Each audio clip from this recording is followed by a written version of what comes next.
একের পর এক পঞ্চায়েত হাতছাড়া হচ্ছে তৃণমূলের। ক্ষমতায় আসছে বাম, বিজেপি এবং কংগ্রেসের পাশাপাশি বিক্ষুব্ধ তৃণমূল জোট। নদিয়া নাকাশিপাড়া ব্লকের বীরপুর 2 নম্বর গ্রাম পঞ্চায়েতের পর এবার ওই একই ব্লকের বিক্রমপুর গ্রাম পঞ্চায়েতের দখল নিল বাম, বিজেপি এবং কংগ্রেসের পাশাপাশি বিক্ষুব্ধ তৃণমূল জোট। প্রধান পদে নির্বাচিত হলেন সিপিএম এর অনন্যা হালদার। জানা গেছে বিক্রমপুর গ্রাম পঞ্চায়েতের সদস্য সংখ্যা 28। বিভিন্ন দুর্নীতির অভিযোগে তৃণমূলের প্রধান অঞ্চলি সরকারের বিরুদ্ধে অনাস্থা আনে দলেরই সিংহভাগ সদস্যের পাশাপাশি বাম, বিজেপি নির্দল এবং কংগ্রেস দলের সদস্যরা।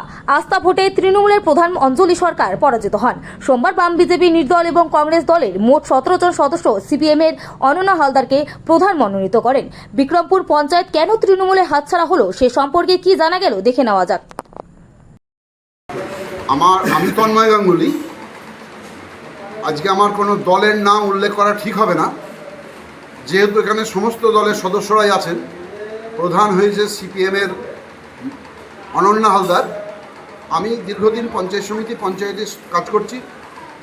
সেই অভিজ্ঞতা নিয়ে আজকে পঞ্চায়েতে এই দুরবস্থায় আমরা বেশ কিছু মানুষ এক জায়গায় হয়ে পঞ্চায়েতটাকে আমরা নতুন করে গঠন করি। আজকের নয়, এই লড়াইটা আমাদের দীর্ঘ প্রায় 2 বছরের লড়াই। আজকে এই যে তৃণমূল হয়েছে বলে যে আমাদের অনাস্থা হচ্ছে এমন নয়। এই লড়াইটা চলছে 2 বছরের কাছাকাছি এবং লাস্ট 3 মাস আমরা প্রশাসনের থেকেও সহযোগিতা পাচ্ছিলাম না। আমাদের অ্যাবসলিউট মেজরিটি থাকা সত্ত্বেও বিডিও নির্দিষ্ট করে ডেট দিলেন এবং ঠিক আগের দিন জানিয়ে দিলেন যে আগামীকাল আর ভোট হবে না, যেটা আপনারা বিভিন্ন পঞ্চায়েতে একই জিনিস দেখতে পাচ্ছেন। বিক্রমপুরের ক্ষেত্রেও তাই। অ্যাবসলিউট মেজরিটি থাকা সত্ত্বেও আমাদের হাইকোর্টের অর্ডার নিয়ে আজকে আমাদের এই পরপর 2টো স্টেপে প্রথম দিন অপসারণ এবং আজকে এই নতুন প্রধান তৈরি হলেন। নতুন প্রধান হয়েছেন আমাদের অনন্যা হালদার। আজকে এই যে আমাদের নতুন বোর্ড তৈরি হলো, এই বোর্ডের ক্ষেত্রে কোনো দল বিশেষ নেই। দীর্ঘ 7-8 বছর পঞ্চায়েতটা একদল দুষ্কৃতিকারীতে চালাচ্ছিল, যারা লুটে পুটে খাচ্ছিল। গোটা পঞ্চায়েত এলাকায় উন্নয়নের কাজ স্তব্ধ হয়ে গিয়েছিল। এলাকা ঘুরলে দেখা যাবে যে গ্রামের ভালো ভালো রাস্তা এখন খাটাল হয়ে গেছে এবং অন্যান্য শুধু রাস্তা নয়, রাস্তাসহ পঞ্চায়েতের মাধ্যমে যা কিছু হয় অর্থের বিনিময় ছাড়া পঞ্চায়েতের কোনো পরিষেবা মানুষ পাচ্ছিল না। সেই জন্য দলমত নির্বিশেষে এখানে সমস্ত অংশের মানুষের স্বার্থে মানুষের পঞ্চায়েত করার জন্য আমরা এই উদ্যোগ নিয়েছি। সমস্ত দলের লোকজন এখানে আছে, শুধুমাত্র যারা করে খাওয়ার জন্য পঞ্চায়েত করে তাদের বাদ দেওয়া হয়েছে। আমাদের এখানে বহুদিন থেকে দুর্নীতি চলছিল। দুর্নীতির কারণে আমাদের এখানে অনাস্থা রাখা হয়েছিল। এখন আমাদের কোনো কাজ দিত না, আমাদের রাস্তাঘাট কোনো কিছু করতে করিনি। তারপরে কোনো সদস্যের সঙ্গে মিলামিশা করতো না, এই কারণে কাউ কিছু জানাতো না। ওদের মতন ওরা কাজ করতো। প্রধান কাউকে তো নাম বল কমিশন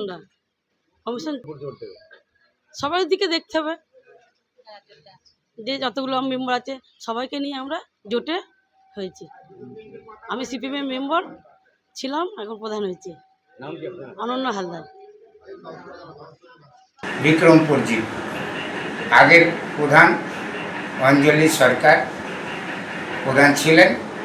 উনি সমস্ত মেম্বারদের নিয়ে কোনো কাজকাম করতেন না এবং কাজ দিতেন না। তিনি প্রধান হিসাবে অযোগ্য।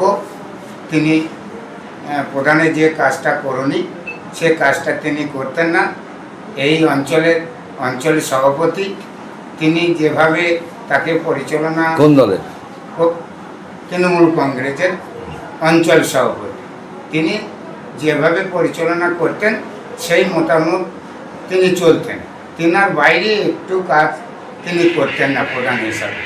তাই আমরা 17টা মেম্বার তার বিরুদ্ধে অনাস্থা দিয়ে অনাস্থায় ফেলে আজ আমরা নতুন করে প্রধান গঠন করলাম। প্রধান আমাদের অনন্যা হালদার মহাশয়। আমাদের অনেক লাঞ্ছনা গঞ্জনা আমরা পেয়েছি।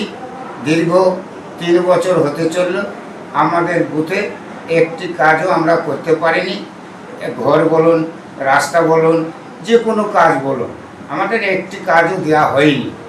যে সাধারণ গরিব মানুষ যারা যাদের মাথায় ছাদ নেই, গরিব মানুষ, তাদেরকে আমরা ঘর দিতে পারিনি।